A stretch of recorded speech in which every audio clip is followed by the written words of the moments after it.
Très bien. D'abord, la première question. Vous avez parlé de l'aide. Est-ce que cela doit passer par une sorte d'aide, si j'ai bien compris? Déjà, la restitution de la dette de cet argent à Haïti ne doit pas passer par une sorte d'aide au développement, quelque chose comme ça. Parce que l'histoire de l'aide au développement, on voit... Moi, je me suis mal fait comprendre. L'un n'est pas exclusif de l'autre. Je veux dire que si on ne reconstruit pas au préalable l'État, le remboursement de la dette ne servira à rien. C'est ça que je suis en train de dire. Il faut évidemment reconstruire l'État. Il faut créer l'État. Parce qu'en Haïti, aujourd'hui, il n'y a pas d'État. Donc, si on donne cet argent, qui va gérer cet argent? C'est la grande question. Mais ce n'est pas parce que la situation politique du pays est catastrophique qu'on doit dire, puisqu'il n'y a pas d'État, on ne traite pas cette question. Non, je pense que les Haïtiens se mettent d'accord pour reconstruire l'État et cet argent, si on veut la restituer, on peut toujours, au niveau de la communauté internationale, créer une sorte de task force pour surveiller, je ne sais pas, surveiller l'utilisation qui va être faite. Mais on ne doit pas aborder cette question de restitution sous la forme d'aide parce qu'on voit dans l'histoire de ces anciennes puissances colonialistes avec l'ancienne colonie une idée de toujours contrôler, contrôler. On est dans une sorte de diplomatie, de soft power, pour reprendre certains politologues. Donc non, c'est pas, on ne va pas regarder cette question dans une logique d'aide. Il y a quelque chose que vous devez à Haïti, vous la restituez, et Haïti, on crée une sorte de comité, de task force au niveau de l'international pour surveiller l'utilisation de cet argent, mais on laisse aux Haïtiens de gérer, de décider quels projets ils vont mettre en place pour, en tout cas, et au moins essayer de rattraper une situation qui aurait été la situation d'Haïti si toutefois les Haïtiens n'avaient pas été contraints de payer cette dette. Donc voilà, pas d'aide, pas dans une logique d'aide, on restitue, mais on contrôle. On contrôle. C'est comme si on a un arbitre au niveau, pas un arbitre, un contrôleur au niveau international pour être sûr que cet argent ne va pas être dilapidé comme les 4 milliards, les 2 milliards qui ont été dilapidés très récemment dans le cadre de l'accord Petro-Caribé. Donc voilà. Deuxième question, comment peut-on articuler le principe de non-ingérence à cette question de restitution? Je ne pense pas que c'est une question d'ingérence. Et les Haïtiens peuvent dire, pas de problème, vous nous restituez notre argent et puis vous vous mettez de côté, vous nous laissez gérer ça. Ce n'est pas un cadeau, si on peut le dire comme ça.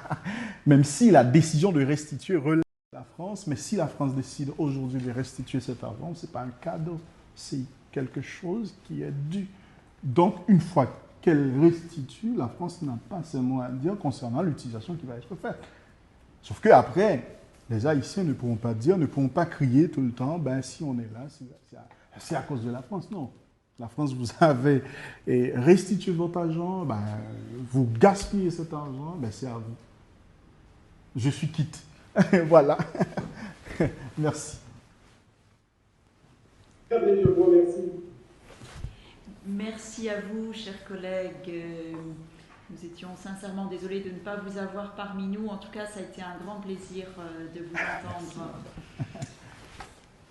Voilà, alors c'est mon tour de vous faire part de mes remarques, de mes observations à la lecture de votre thèse. Alors, je vais vous dire tout d'abord que j'ai eu vraiment un grand plaisir à lire votre thèse. Le sujet est très intéressant et très pertinent.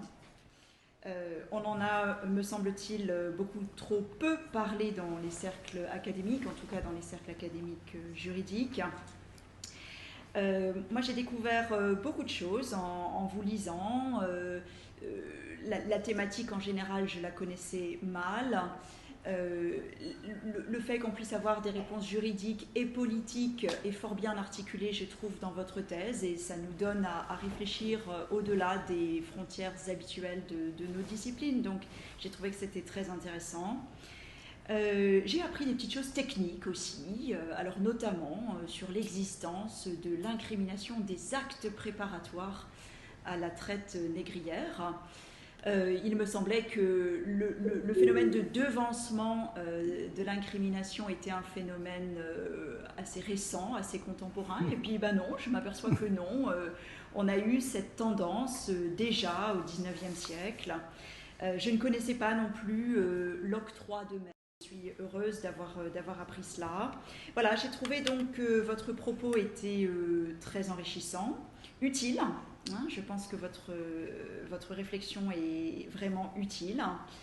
J'ai trouvé également que la lecture de votre thèse était agréable, fluide, je la trouve bien rédigée. Oui, il y a un peu de coquilles, mais bon, je trouve que dans l'ensemble, la thèse se lit bien. En tout cas, elle se lit vite. Moi, je dois vous dire que je l'ai lue vite, et quand on arrive à lire une thèse vite, c'est qu'elle se lit bien, et donc c'est qu'elle est bien écrite. Je trouve aussi qu'elle comporte le bon volume, elle n'est ni trop longue ni pas assez longue, donc je trouve que ça aussi vous avez bien visé. C'est une thèse engagée, mais moi j'aime bien les thèses engagées, donc j'ai trouvé que voilà, vous disiez ce que vous aviez à dire, et je pense que c'est bien. Et puis enfin, vous avez des choix vous avez fait des choix que j'approuve. Alors là, je vais peut-être prendre quelques distances avec mes collègues, avec certains de mes collègues. Je trouve que vous avez bien choisi de cibler la réparation. Je trouve que le droit pénal n'a pas beaucoup de place dans cette affaire-là. L'action pénale n'a pas beaucoup de place. Je vais y revenir après d'un point de vue plus technique, parce que je suis pénaliste. Mais je trouve que c'est bien d'avoir ciblé sur la question de la réparation. Je reviendrai aussi sur la question de la responsabilité pénale de l'État pour clarifier un certain nombre de choses. Moi, je fais partie de ceux qui pensent que l'État n'a pas à être pénalement responsable, mais on va en discuter de façon plus technique. J'aime assez bien aussi votre idée de réparation collective, non pas de réparation individuelle, mais de réparation collective. J'ai apprécié une remarque de la conclusion. À la page 408, vous dites « c'est la société issue du système colonial qui souffre ». C'est la société qui souffre de ces séquelles. Et donc, vous dites que la réponse politique ou économique est adaptée. Et pour ma part, en tout cas, les avis peuvent diverger, mais pour ma part, je partage vos opinions.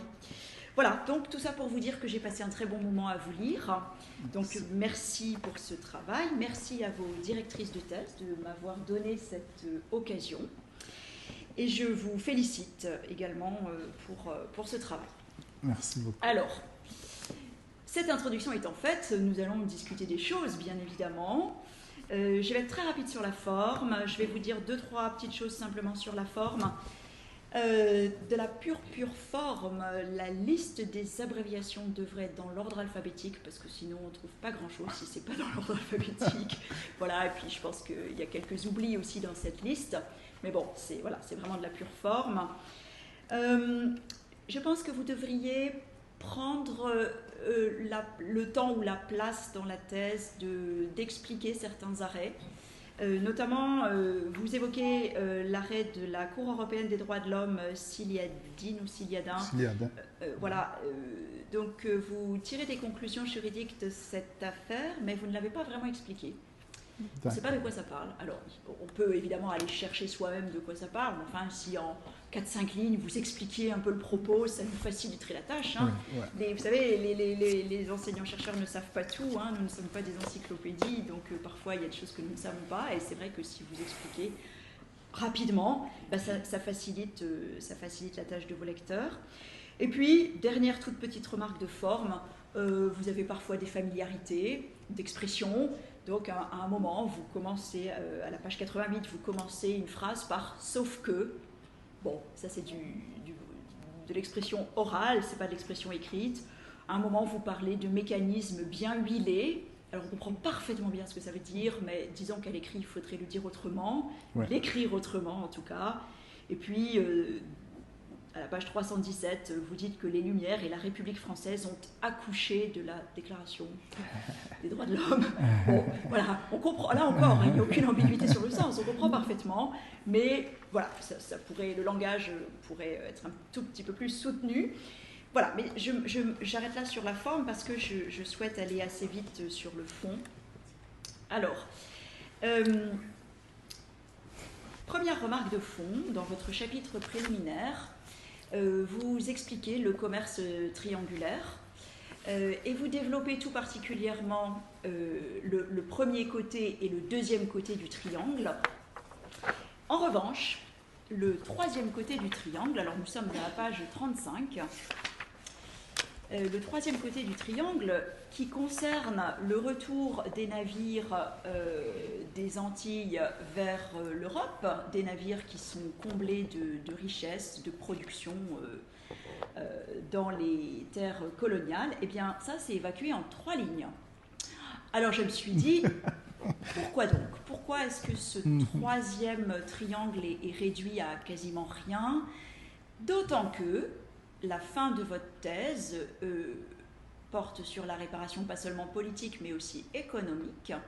Et moi je trouve que le fait d'expliquer que la France, la métropole, s'est considérablement enrichie matériellement, là on parle vraiment de biens économiques, grâce au retour des navires de l'outre-Atlantique, moi je trouve que c'est un argument pour défendre ce que vous appelez l'égalité réelle dans la deuxième partie de votre thèse. Ouais. Voilà.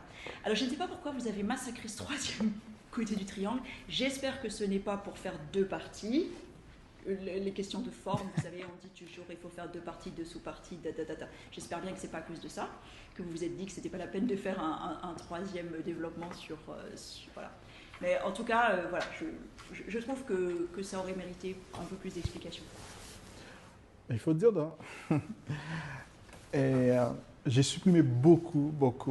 J'ai supprimé une 30aine de pages dans mon travail. Et j'ai l'impression que des fois, en supprimant, j'ai supprimé trop. D'accord. Donc, voilà. Par exemple, sur la récam, madame en a parlé. Ah ben, c'est hier soir, en lisant mon travail, je me suis rendu compte qu'il y a un long développement après avoir évoqué cet arrêt à titre illustratif pour expliquer la responsabilité sans faute. J'ai supprimé pratiquement 2 gros paragraphes qui fait au moins 1 page. Donc, des fois, j'ai supprimé, mais ensuite, j'ai beaucoup supprimé. J'ai trop supprimé. Voilà, alors je pense que c'est... D'accord, très bien. J'entends votre explication. Alors, il y a quelques erreurs techniques dans votre travail. Aux pages 63 et 64, vous évoquez la répression de l'esclavage, enfin du fait de détenir quelqu'un en esclavage à proprement parler. Donc, vous évoquez un décret de 1848, l'article 8 de ce décret, donc, où il est dit qu'il est interdit à tout Français de posséder, d'acheter ou de vendre des esclaves et de participer soit directement, soit indirectement à tout trafic ou exploitation de ce genre. Dans le code pénal belge, il y a un article 6 ou 7, je crois, qui dit lorsqu'une action en réparation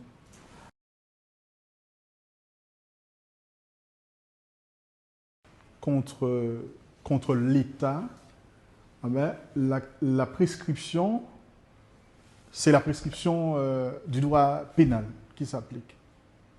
C'est ça.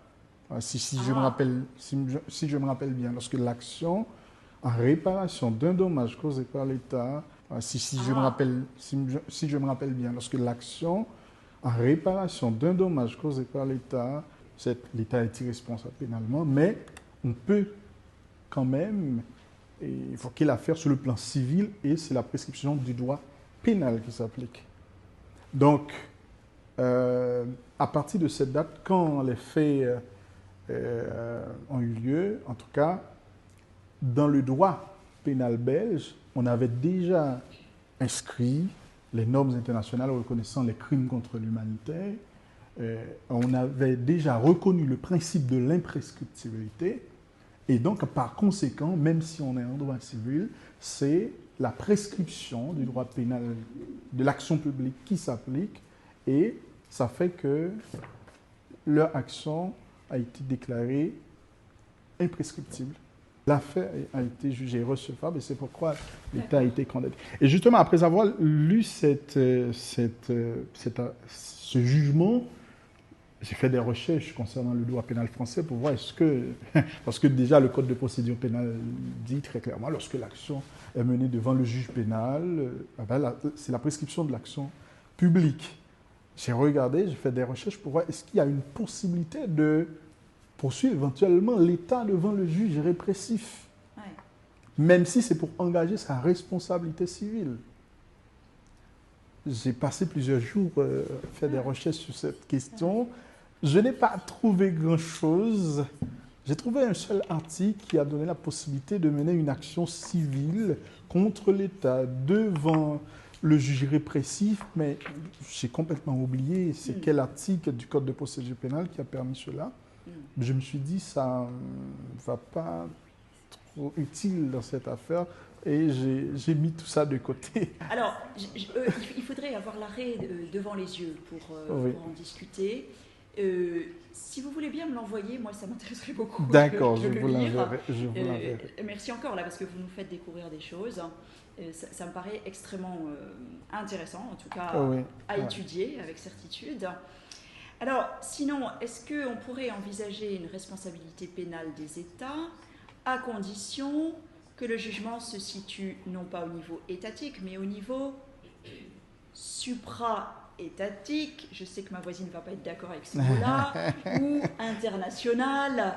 Vous voyez, est-ce que la Cour pénale internationale, qui aujourd'hui ne peut juger que des individus, malheureusement elle ne peut toujours pas juger de personnes morales, de société, mais est-ce que vous considérez qu'il faudrait que des États soient pénalement responsables et puissent être jugés par la Cour pénale internationale? Je suis contre. Je suis contre parce que là, c'est la souveraineté de chaque État qui va prendre un coup. Parce que la Cour pénale internationale, déjà, c'est une institution créée par les États. Maintenant, si on donne à la Cour pénale internationale la compétence pour juger des États, je pense qu'il y a une sorte d'incohérence, sachant que les juges de la Cour pénale internationale sont des juges, même si ils sont indépendants, mais ce sont des représentants d'autres États. Pour moi, il y a une sorte d'imbroglio qui me paraît très bizarre. Et c'est pourquoi je ne suis pas d'avis qu'il faut, en tout cas, admettre une sorte de responsabilité pénale de l'État dans le cadre du droit international pénal. Déjà, même la responsabilité pénale sur le plan interne, c'est problématique. Sur le plan international, encore une fois, c'est beaucoup plus problématique. Parce que la Cour pénale internationale est liée à l'ONU déjà. Et on voit le Conseil de sécurité de l'ONU, etc. Donc, peut manipuler cette Cour pour juger d'autres États, par exemple. Donc, pour moi, c'est problématique. Surtout au niveau du Conseil de sécurité des Nations Unies, ce sont les grands. De toute façon, on ne trouvera pas les grands devant la Cour pénale internationale, peut-être les petits États. De même, jusqu'à maintenant, on a une Cour qui juge uniquement des personnes physiques. Et on voit les personnes physiques qui jugent, ce sont toujours des petits. Donc, vous voyez, donc c'est ça le problème. Oui, alors je partage votre analyse. Peut-être que dans un nouvel ordre international, les choses pourraient être organisées différemment. Mais je suis d'accord avec vous. En l'état, ça me paraît extrêmement difficile. Très difficile. Je voudrais vous poser une question et je ferai ensuite une dernière remarque. La loi Taubira, dont vous parlez beaucoup dans la première partie, qui est une loi mémorielle, vous semblez la critiquer dans la première partie. Alors, vous me direz si je vous ai bien compris. Moi, j'ai eu le sentiment que vous considériez que cette loi aurait dû aller jusqu'au bout de sa logique, permettre véritablement des actions à répondre. Monsieur Fell, vous avez donc la possibilité, si vous le souhaitez, de rapidement de dire quelques mots pour conclure. Enfin, je remercie tout le monde, mes amis qui sont là. Le travail a été difficile parce que j'étais seul ici à Strasbourg, dans ma chambre. Pas de famille, donc vous comprenez, la situation était compliquée, mais j'arrive et je soutiens cette thèse. Merci beaucoup. Toutes mes félicitations encore. Merci pour ces derniers mots. Alors, le jury va délibérer et par conséquent, nous allons demander au public de sortir de la salle puisque nous délibérons dans cette salle. Voilà, et nous allons... Je fais partie du public. Oui, vous ne faites pas partie du public, mais vous êtes également invité à sortir de la salle. D'accord, voilà. merci. Nous vous appellerons quand nous aurons... Très bien, merci beaucoup.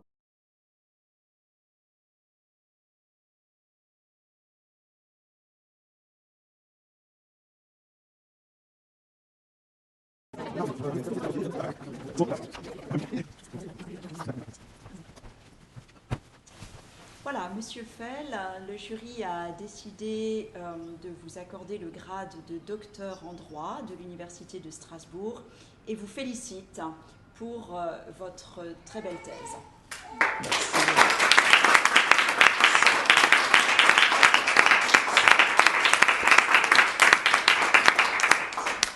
Merci beaucoup.